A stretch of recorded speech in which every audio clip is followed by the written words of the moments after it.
جناب صدر مجلس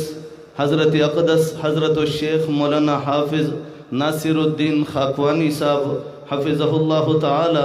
شاہین ختم نبوت مرد قلندر حضرت مولانا اللہ وسایہ صاحب حفظہ اللہ تعالی، حضرت اقدس حضرت الشیخ مولانا ناصر الدین خاکوانی صاحب اور حضرت الشیخ مولانا لالا عزیز صاحب حفظہ اللہ تعالی،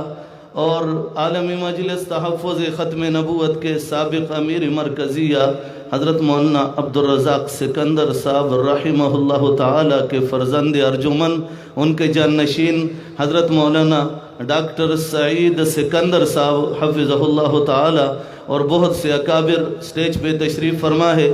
زب پختنو دا پارا یوسو خبر پختو کے حکمہ زما عزیزانو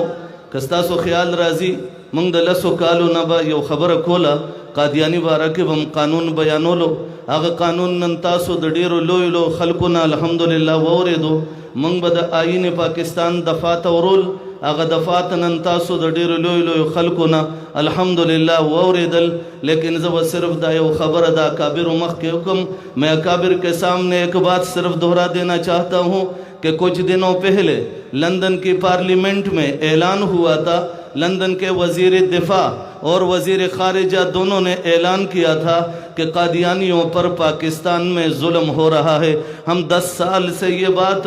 آئین پاکستان کی دھرتی پر خصوصاً خیبر پختونخوا کے کونے کونے میں ہم بتا چکے ہیں، اور یہاں بھی الحمدللہ ہمارے اکابر نے یہ آواز اٹھائی ہے، ہم تک بھی پہنچائی، پوری دنیا تک بھی پہنچائی۔ میں پوچھنا چاہتا ہوں کہ اگر پاکستان کے آئین میں قادیانی کو اپنے آپ کو مسلم کہنے کی اجازت نہیں اور وہ پھر بھی اپنے آپ کو مسلمان کہتا ہے، قادیانیوں کو پاکستان کی سرزمین پر اپنی عبادت خانہ کو مسجد کہنے کی اجازت نہیں، وہ پھر بھی کہتا ہے پاکستان کی سرزمین پر قادیانی کو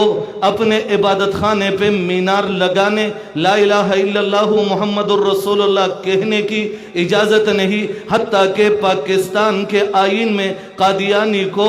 لا الہ الا اللہ اور کلمہ طیبہ پڑھنا اور اسی طرح السلام علیکم کہنا اس کی بھی اجازت نہیں، پھر بھی قادیانی کر رہا ہے۔ تو میں لندن کے جنرل اسمبلی کے ان بے غیرتوں سے یہ پوچھنا چاہتا ہوں کہ اگر لندن کی سرزمین پر کوئی تمہارا آئین توڑ دے، آیا تمہارے قانون میں ان کی سزا کیا ہوتی ہے؟ میرے وطن میں قادیانی جو قانون توڑتا ہے تو کبھی 295 بی کے تحت ان کو عمر قید دینی چاہیے، کبھی 295 سی کے تحت ان کو سزائے موت ہونی چاہیے، کبھی 298 سی کے تحت قادیانی کو 3 سال کی سزا ہونی چاہیے، لیکن آج میرے وطن میں کوئی ایک سزا بھی قادیانی کو نہیں دی گئی۔ قادیانی نے میرے پیغمبر کو گالی دی، میرے رب کو گالی دی، قادیانی نے امہات المومنین کی توہین کی، صحابہ کرام پہ تہمتیں لگائی، قادیانی نے پورے پاکستان میں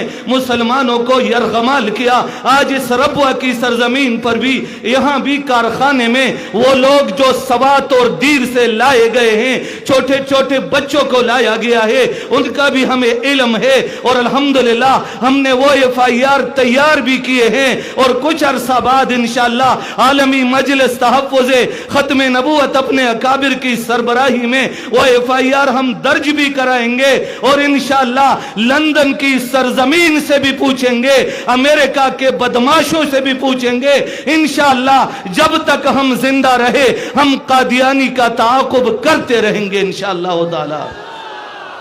بیعزیزانو بلا خبرکم سمودہ مخ کی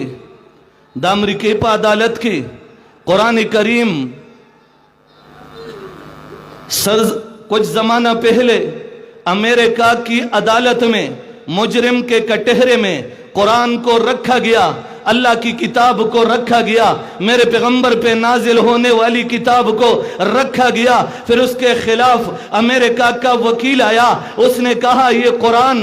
قرآن بنیاد پرست بھی ہے، یہ قرآن معاذ اللہ ثم معاذ اللہ یہ فسادی بھی ہے، اس نے 2 بھائیوں کو آپس میں لڑایا، یہ قرآن دنیا کا دہشت گرد بھی ہے۔ پھر امریکن عدالت میں جج کہتا ہے قرآن کو کہ قرآن تو اپنی صفائی میں کچھ پیش کر سکتا ہے تو کر لو. قرآن کریم اللہ کی کتاب لاوارث تو نہیں, اللہ کے رسول کے روحانی بچے لاکھوں کروڑوں کی تعداد میں موجود ہے, لیکن امریکہ اپنی بدماشی دکھا رہا تھا, قرآن کریم کی بے حرمتی کی. پھر امریکہ کی عدالت میں ان کے جج نے کہا کہ میں اس قرآن کو زنجیروں میں بند کر کے کالی کوٹڑی میں ڈالنا چاہتا ہوں, قرآن نے فساد پھیلایا. میں پوچھنا چاہتا ہوں مسلمانوں, اگر وہ ظالم اس طرح کرتے ہیں, کوئی پوچھنے والا نہیں, ہم اپنا حق مانتے ہیں, پھر بھی وہ چیخے مارنے والے, وابیلا کرنے والے موجود ہیں, تو میں پوچھنا چاہتا ہوں مسلمانوں, اگر عالمی مجلس تحفظ ختم نبوت محمد الرسول اللہ کا پرچم لے کر پیغمبر کے ختم نبوت کا بیج لگا کر پیغمبر کا مقدمہ پوری دنیا میں لڑ رہے ہیں, تو ہم ان کا ساتھ دیں گے یا نہیں دیں گے؟ نہیں لا سوچت کے خپچغبانے ٹولو درگے ملگرتیا بکو, ٹولو درگے ملگرتیا بکو. انشاءاللہ ہم اپنے اکابر کی سرپرستی قبول کر کے اس جنگ کو آئینی طور پر لڑنے کے لیے ہر وقت تیار رہیں گے انشاءاللہ, تیار رہیں گے انشاءاللہ. عزیزانو,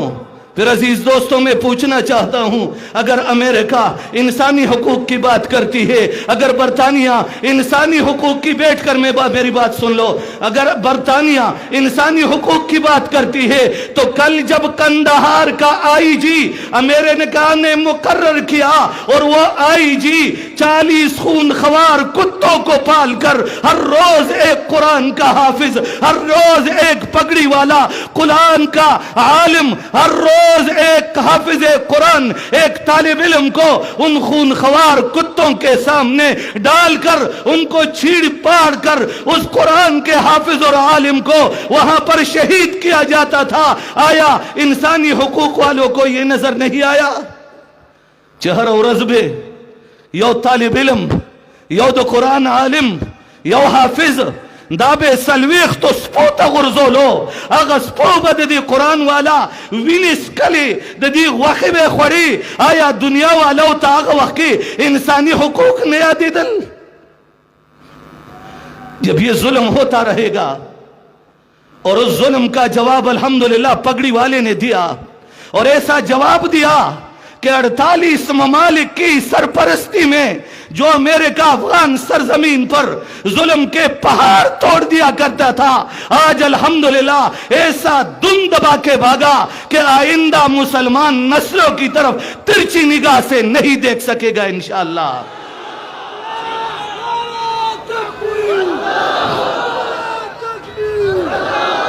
اور ہم مقابلہ کریں گے انشاءاللہ, ہم اس دھرتی پر رہ کر بھی مقابلہ کریں گے انشاءاللہ. چاہے قادیانی کے لیے برطانیہ سامنے آ جائے, چاہے امریکہ آ جائے, چاہے ان کا کوئی اور کتا پاکستان پہ مسلط کر کے وہ بھی آ جائے, انشاءاللہ ہم اپنی جانوں کا نذرانہ پیش کر کے 1953 والیات تازہ کر کے انشاءاللہ میدان عمل میں اتریں گے انشاءاللہ. عالمی مجلس کا جھنڈا لہرا کر, اور اپنے قائد بن قائد مفکر اسلام علامہ مفتی محمود رحمت اللہ علیہ کے فرزند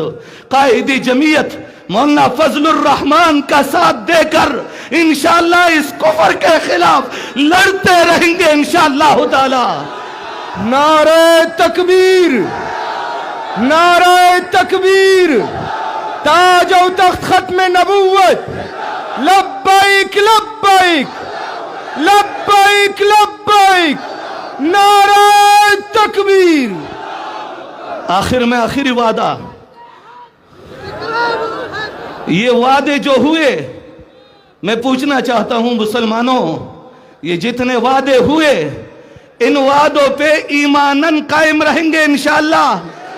اللہ کی قسم اٹھا کے کہتے ہیں قائم رہیں گے انشاءاللہ. دا اللہ پا ذات مندی قسمی ولاڑ بیو پہ انشاءاللہ, ولاڑ بیو پہ انشاءاللہ. او پا 6-7 نومبر بدا ثواب اجتماع تا حاضری کو انشاءاللہ. وآخر دعوانا ان الحمدللہ رب